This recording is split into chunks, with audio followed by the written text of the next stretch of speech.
శుభోదయం. ప్రభువైన యేసుక్రీస్తు నామంలో వందనాలు తెలియజేస్తూ పరిశుద్ధమైన దేవుని గ్రంథంలో నుండి 1 కొరింథీయులకు రాసిన పత్రిక 10వ అధ్యాయము 23వ వచనం. అన్ని విషయములందు నాకు స్వాతంత్రం కలదు, కానీ అన్ని చేయదగినవి కావు. అన్నిటి యందు నాకు స్వాతంత్రం కలదు, కానీ అన్నియు క్షేమాభివృద్ధి కలుగచేయవు. ప్రార్థన. పరిశుద్ధుడా, ప్రేమ కలిగిన తండ్రి, నీకు వందనాలు, స్తోత్రాలు. ఉదయకాల్సిన వాక్యాన్ని ధ్యానిస్తుండగా మీ సన్నిధి మాతో ఉంచి నడిపించి దీవించమని యేసు నామంలో ప్రార్థించి అడిగి వేడుకొంచున్నాము తండ్రి. ఆమేన్. అపోస్తలుడైన పౌలు కొరింథీ సంఘాన్ని తెలియజేస్తూ తాను తెలియజేసిన మాట, అన్నిటి యందు నాకు స్వాతంత్రం కలదు.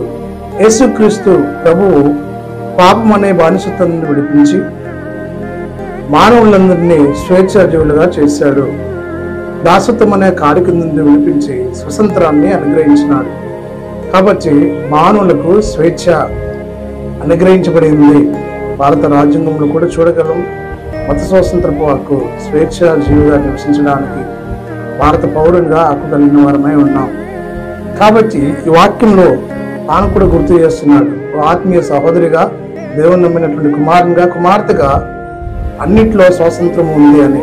కానీ అన్నీ క్షేమాభివృద్ధి కలుగ చేయవు, కొన్ని మాత్రమే చేయగలవు.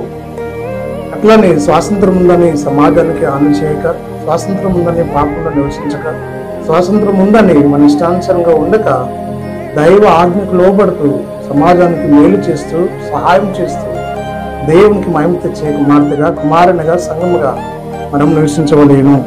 పౌలు చెప్తున్నటువంటి మాట అదే. అన్ని విషయముల యందు స్వతంత్రత కలిగి దాసత్వంలో నుండి విడిపించబడి క్రీస్తుని మహిమపరిచేటటువంటి కుమారునిగా, కుమార్తె ఉండగలరు. పరిశుద్ధాత్మ దేవుడు మనందరికి తోడైంది నడిపించి దీవించుకుంటాం. ఆమేన్. పరిశుద్ధుడా, ప్రేమ కలిగిన తండ్రి, నీకు వందనాలు, స్తోత్రం చెల్లిస్తూ వాక్యం ధ్యానిస్తుండగా ఈ సన్నిధి మాతో ఉంచినందుకు కృతజ్ఞతాస్తుతులు, స్తోత్రం చెల్లించుకుంటాం.